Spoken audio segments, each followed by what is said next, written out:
Sobat Ngobrers, balik lagi di Ngobrers, ngobrol bareng Kampus Ars edisi mahasiswa. Balik lagi bareng aku, Zahira Agnia Susandi. Nah, di episode kali ini kita kedatangan bintang tamu, teman aku juga sebenarnya ya. Kita sempat sekelas, cuman di semester 3 kita pisah kelas kebetulan karena aku pindah kelas. Dan kali ini bintang tamu kita itu punya suara yang bagus banget gitu ya, suaranya teman-teman adem banget dan orangnya pun positive vibes banget gitu. Amin. Coba lagi kalau bukan Neng Henny. Halo. Boleh kenalin dulu dong ke teman-teman Ngobrers? Boleh. Kenalin, nama aku Neng Henny Rahmawati Hamdani, aku dari Prodi Ilmu Komunikasi. Neng Henny ini kebetulan seangkatan sama aku ya, sekarang semester 4 sama gitu teman-teman. Gimana, sehat? Alhamdulillah selalu sehat dan semoga sehat buat seterusnya ya. Alhamdulillah. Terus kira-kira belakangan ini kesibukannya ngapain aja nih? Kesibukannya kalau sehari-hari ya namanya anak kosan ya gitulah ya. Diam. Iya, di kosan. Di sela-sela diam itu juga pasti belajar lah, memenuhi tanggung jawab kita sebagai mahasiswa. Betul, gitu. betul. Tapi kalau ditanya tentang kesibukan saya sebagai mahasiswa, saya ngebagi hal itu ke dalam 4 hal. Yang pertama akademik, 2 prestasi, yang ketiga organisasi, yang keempat kepanitiaan. Oke. Kalau akademik ya pasti memenuhi tanggung jawab dalam hal itulah ya, belajar dengan sungguh-sungguh. Terus kerjain tugas sesuai deadline, bahkan ya kalau bisa ngumpulin tugasnya sebelum deadline lah. Bagus, jangan mepet deadline ya kalau kerjain tugas. Iya. Terus Yang kedua dalam prestasi. Di sela-sela kesibukan aku dalam akademik, aku juga gak lupa buat ikut lomba-lomba gitu. Meskipun itu baru kepikiran pas awal semester 3 gitu. Oh gitu. Kayak kok masa mahasiswa gini-gini aja gitu. Bosen kayak, gitu ya, kayak masa mau jadi mahasiswa kupu-kupu kuliah pulang kan kayak boring banget gak sih? Jadi harus punya prestasi lah, seenggaknya kalau gak banyak juga tapi pernah gitu ya. Jadi kayak coba-coba ikut lomba. Kemarin kebetulan ikut lomba presenter dan alhamdulillah dapet 5 besar lah gitu ya, dan di urutan ketiga. Itu sebenarnya coba-coba aja sih, tapi coba-coba itu membuahkan hasil gitu ya. Karena dosen pernah mengatakan kalau kita dikasih kesempatan itu tuh gak boleh menyanyiakan hal itu, karena orang lain belum tentu dapet kesempatan yang itu sama. Jadi kita harus menjalaninya dengan serius. Nah, ngomong-ngomong tuh tadi katanya kesibukannya sebagai anak kos gitu ya. Nah, teman-teman, buat teman-teman yang belum tahu ini, Neng Henny ini adalah salah satu mahasiswa yang merantau ya, betul kan? Iya, betul. Neng dari mana sih asalnya? Dari Garut dari Leles ya. Oh, dari Leles katanya.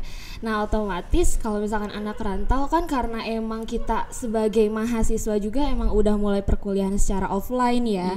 Jadi nggak akan mungkin kalau misalkan kita PP gitu, apalagi jarak Garut sama Antapani kan lumayan jauh ya, jauh banget ya. Apalagi karena kita udah aktif offline gitu sekarang, makanya Neng Henny ini ngekos teman-teman di dekat kampus juga ya ngekosnya ya. Dekat. Nah, kira-kira gimana sih rasanya jadi anak kos gitu? Karena kan kalau anak kos itu jauh dari keluarga, of course, terus pasti jadi pribadi yang lebih mandiri lagi, gitu kan? Gimana sih perasaannya jadi anak kos? Rasanya jadi anak kos ya lumayan menantang sih ya, karena kita harus bisa jaga diri sendiri. Ya pokoknya harus mandiri lah gitu ya. Tapi itu tuh bukan jadi suatu hambatan untuk saya, karena dari dulu juga didikan orang tua saya tuh kalau saya tuh harus mandiri gitu. Dari bangun tidur, bersih-bersih rumah atau ngurus diri sendiri lah. Terus diajari masak juga gitu. Jadi udah nggak terlalu jadi hambatan gitu jadi anak kos itu. Kan udah terbiasa melakukan hal itu. Tapi mungkin yang jadi suatu tantangan itu karena jauh dari keluarga. Iya.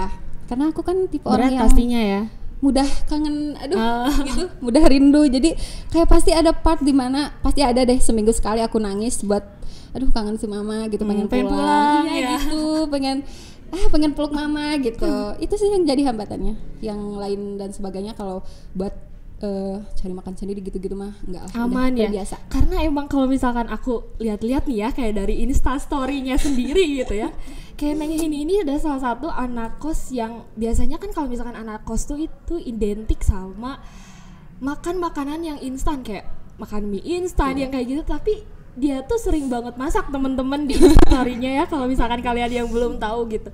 Dia tuh jago masak, enak banget sebenarnya masakannya. Enak banget jujur, dan emang mandiri gitu ya, apalagi jauh dari keluarga, apa-apa harus bisa sendiri. Jadi tapi itu tuh awalnya tuh nggak gitu loh, pas semester tuh? Jadi pas semester 1 pas masih online sebenarnya, tapi aku udah mulai ngekos nih. Udah mulai ngekos dari semester 1 berarti? Iya, sekitar 3 bulanan lah. Ya apa ya, mengalami ya pertama-tamanya nggak kayak suka masak gitu, nggak ya sama aja kayak anak kos lain gitu, kayak masak mie gitu-gitu, tapi kayak kerasa sama diri sendiri gitu. Kalau itu tuh bukanlah hal yang baik gitu, kalau gitu. Sampai aku waktu itu sakit, sampai aduh mau minum aja susah gitu, nggak ada siapa-siapa yang nolongin. Jadi belajar dari pengalaman lah, kalau hal itu tuh nggak baik dan jangan dilakuin lagi. Jadi sekarang mah masak gitu ya, karena maksudnya nggak baik juga ya sebenarnya kalau misalkan kita kayak mengonsumsi makan makanan instan yang terlalu sering juga gitu. Betul. Kan kalau misalkan masak juga lebih hemat, bener gak sih? Bener lebih hemat. Iya, sesuai kayak, selera juga. Iya bener. Kalau misalkan lagi pengen apa masak gitu kan enak juga, masakan sendiri gitu. Sambil belajar juga ya. Enak ya, jangan diraguin lagi lah gitu. Alhamdulillah. Nah terus kan Neng Heni ini tuh kebetulan sama ya teman-teman kayak aku, semester 4 juga. Dan kita itu di semester 4 baru masuk penjurusan. Nah FYI teman-teman, buat kalian yang belum tahu, di jurusan ilmu komunikasi di Ars University ini kita ada 3 penjurusan. Nah yang pertama ada PR atau Public Relation, yang kedua ada perfilman, dan yang ketiga itu ada sosial media. Kalau aku sendiri itu memilih perfilman. Nah kalau Neng Heni ini kebetulan dari PR ya, pilih PR. Kira-kira kenapa sih pilih PR? Karena PR ya, karena saya tuh sukanya di depan layar, gak suka di belakang layar gitu. Oke. Balikannya dari anak film ya. Kalau misalkan anak film kan orang-orang di belakang layar, kalau PR itu orang-orang di depan layarnya gitu. Dan apa ya, kayak sesuai minat dan bakat kali ya, karena minat saya itu ya di PR gitu, gak ada kayaknya bakat di belakang kamera gitu, gak ada di belakang layar gitu, gak ada kayaknya, gak ada bakat dalam hal itu. Terus kenapa saya pilih PR? Karena saya orangnya yang suka dengan orang-orang baru, dengan hal baru.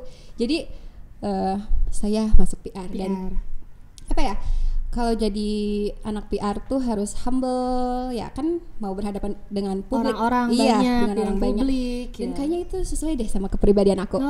Gitu. Berarti sesuai banget sama passion ya, karena kalau misalkan yang aku tahu gitu ya sedikit tentang PR, karena PR ini kan banyak banget kayak mempelajari teori-teori mengenai bagaimana sih cara kita bisa membangun komunikasi dengan publik, bagaimana kita bisa berhubungan langsung dengan mereka, bagaimana kita bisa membuat mereka nyaman gitu ya. Dari segi berarti secara tidak langsung anak-anak PR juga harus memiliki skill public speaking yang bagus gitu ya.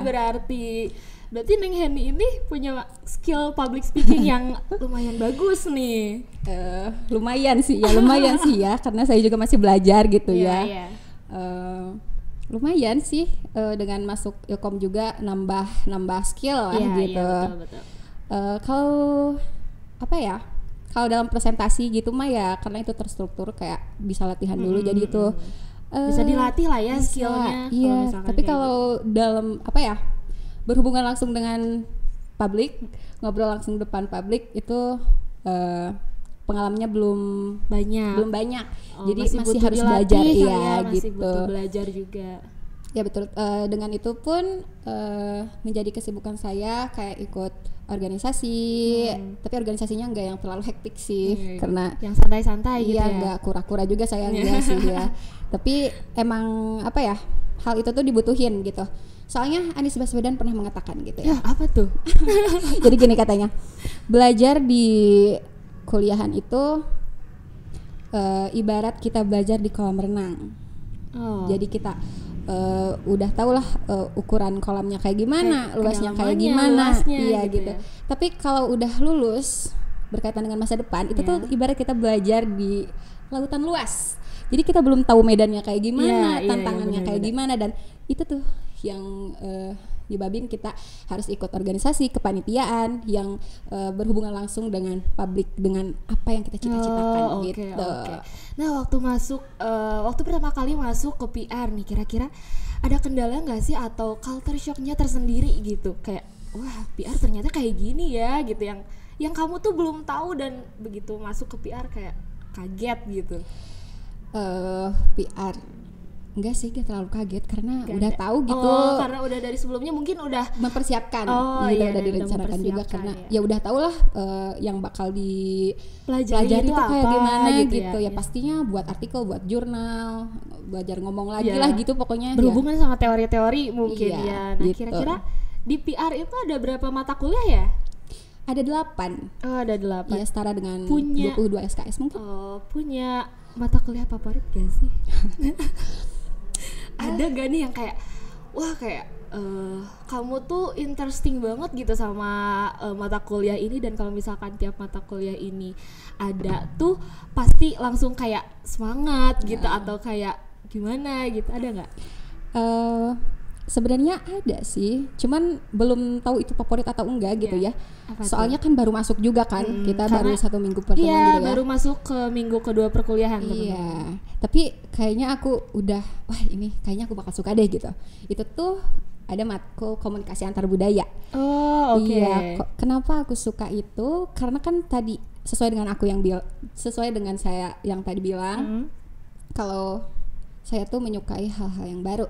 Nah di komunikasi antar budaya itu kita mempelajari tentang bagaimana kebudayaan orang yang berbeda dengan kita, cara berkomunikasi mereka juga kan pasti berbeda. Misalnya kita adat Sunda ya, yang somnya gitu ya, santun gitulah ya, nada bicaranya gitu. Beda kan dengan nada bicara orang Timur misalnya, dengan nadanya yang tinggi, keras gitu ya. Di matkul itu kita belajar gimana cara kita memahami budaya lain, budaya berkomunikasi baru orang lain, ya biar komunikasi juga bisa berjalan dengan efektif. Ya itu kita harus memahami budaya kebiasaan orang lain, ya gitu. Oke. Jadi karena mungkin kalau matkul antar budaya kayak kita mahasiswa juga ya, maksudnya bukan mahasiswa Bandung doang. Nah mahasiswa ini juga salah satu kayak ketemu orang-orang yang baru, ketemu sama budaya-budaya yang baru, culture yang baru gitu ya. Jadi kita pun sebagai mahasiswa harus bisa menyesuaikan dengan teman-teman kita yang mempunyai kebudayaan yang berbeda, bahasa yang berbeda, saling menghormati juga gitu ya. Terus ya itu mempelajari juga kebudayaan mereka. Iya, begitu. Biar komunikasi yang kita lakukan itu berjalan dengan lancar, efektif. Dan biar menjaga hubungannya juga makin dekat, makin baik lah. Iya, benar. Gitu. Nah, terus tadi kan di awal tuh katanya Neng bilang kayak ikut lomba-lomba juga. Nah, kebetulan kemarin sempat lihat di postingannya juga, di postingannya Neng Heni, kalau dia tuh postingan lagi bawain berita ya kalau nggak salah, lagi bawain berita. Terus aku sempet nanya kayak Neng itu apaan sih, aku kira kan tugas atau apa gitu, dan ternyata katanya itu adalah dia lagi ikutan lomba presenter competition. Boleh dijelasin gak sih kayak dari awal kamu bisa ikutan lomba ini sampai akhirnya kamu masuk 5 besar loh teman-teman. Itu gimana sih, boleh ceritain gak? Boleh. Ya pertamanya kayak ya tadi itu yang tadi saya bilang ya, kalau pas saya ngobrol sama teman-teman yang bukan kampus ini gitu, mereka punya pengalaman yang wah gitu di bidang prestasi gitu. Terus kayak kok saya hahong-hahong gini sih gitu ya, kok saya gak punya pengalaman sih. Jadi saya tergerak gitu buat tertantang ya, jadi tertantang gitu, saya juga bisa gitu. Ya cobalah gitu buat ikutan gitu. Pertamanya sih bukan saya yang cari informasi itu. Jadi saya tahu dari salah satu dosen yang kebetulan beliau dosennya tuh baik gitu, merangkul mahasiswa. Jadi iya, saya dikasih tahu katanya, Neng coba kamu ikut ini deh, karena saya lihat dari postingan IG kamu, channel kamu ada salah satu postingan yang kamu jadi voice over dan kayaknya kamu punya bakat di bidang itu deh gitu. Kamu coba jangan di bidang itu aja, tapi coba deh menggeluti dunia presenting gitu, presenter. Oke, bentar dulu Ya, Neng. gitu. Boleh aku break dulu ya, bentar. Boleh, Nanti kita lanjut lagi ya teman-teman. Boleh. Tetap terus di Ngobrars. Hai Arsnesia, siapkan dirimu untuk menjadi apa yang kamu inginkan. Menemukan versi terbaikmu dengan berkuliah di Ars University. Jakarta sudah melakukan Kampus yang selalu beradaptasi dan berinovasi secara tatap muka. dan menjadi rumah terbaik untuk menemukan cita-citamu. Salah satunya menjadi Digital Strategy Manager, Digital Planner, dan masih banyak yang lainnya. Menjadi Digital Branding Consultant, PR Officers, Content Creator, dan kamu bisa memilih semuanya sesuai passion kamu. Di sini, kamu pun bisa menjadi IT Consultant, System Analyst, Data Scientist, dan apapun yang kamu impikan. Dan untuk kamu yang punya mimpi di dunia kesehatan, kamu bisa menjadi perawat profesional. Dan untuk kamu yang ingin berkuliah di program studi perhotelan dan pariwisata, kamu bisa menjadi managerial tour and travel, dan kamu pun bisa punya usaha di bidang pariwisata berbasis digital. Di sini, kami setia membimbing dan mendampingimu berjalan dan berlari menggapai cita-citamu. Selain itu, di Ars University ada entrepreneurs, startup, dan futars, dan juga berbagai kolaborasi menghadirkan mentor-mentor yang akan siap mendampingimu. Bagi kamu yang ingin menemukan dan mengembangkan skill terbaikmu, Ars TV hadir sebagai media kampus yang entertain dan sangat edukatif. Kita membangun mimpi, kita fokus berjuang, kita berinovasi, kita meraih cita-cita, dan kita menginspirasi. Fokuslah pada cita-citamu, wujudkan impianmu, kami mendukungmu.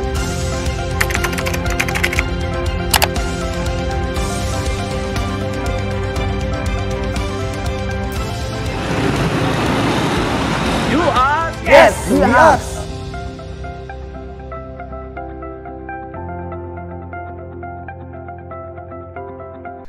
Oke, balik lagi di Ngobrol. Sorry banget ya tadi kepotong pas lagi ngejelasin. Nah, boleh nggak sih dijelasin lagi nih? Tadi kan kita lagi ngobrolin tentang presenter competition yang Neng Heni ini ikuti gitu. Boleh diceritain? Boleh. Jadi ya saya ikut lomba itu karena saya tertantang gitu. Iya. Karena wah, orang lain punya banyak pengalaman di bidang prestasi gitu, menggeluti dunia Banyak bidang iya, gitu, gitu. ya, banyak lomba. Masa aku haus sih gitu ya. Jadi aku juga kayak wah tergerak nih mau ikut gitu.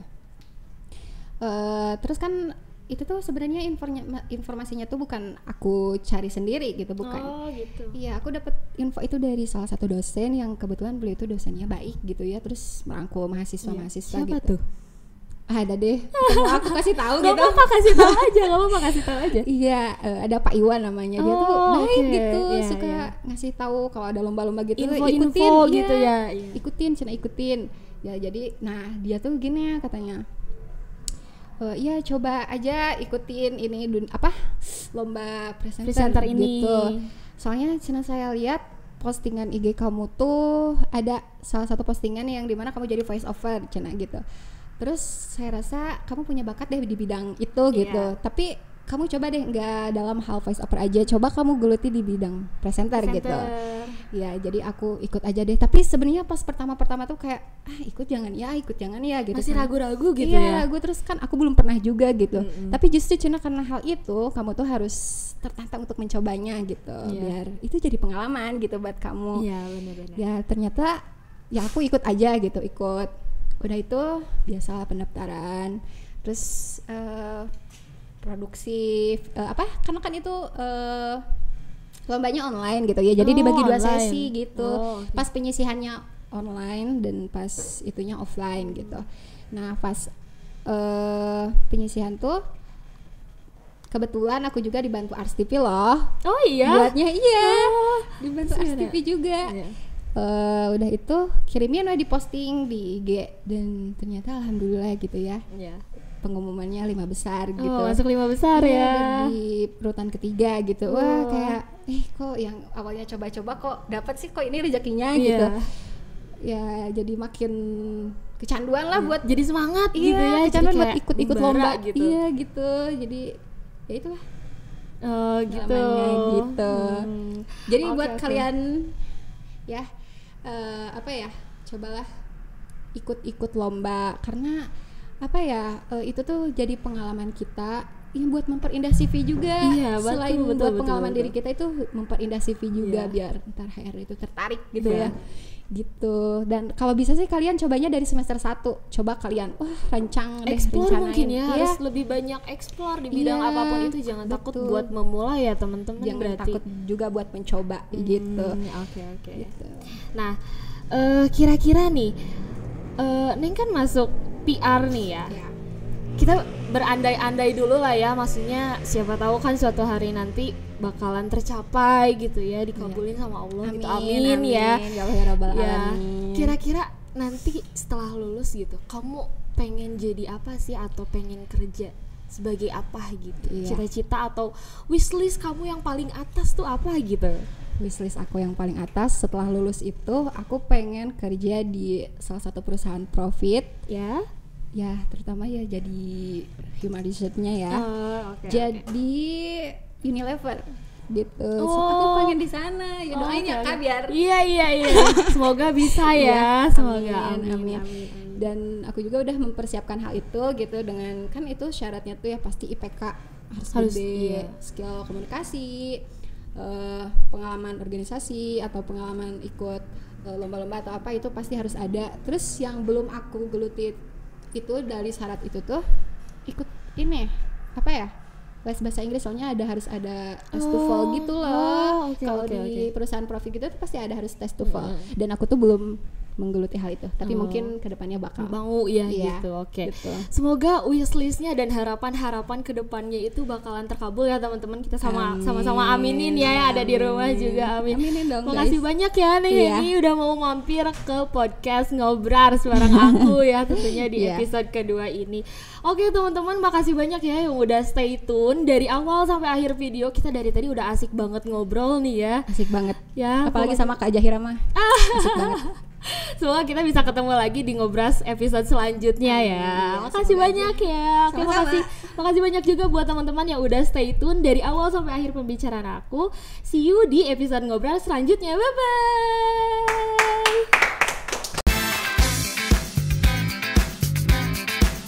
bye.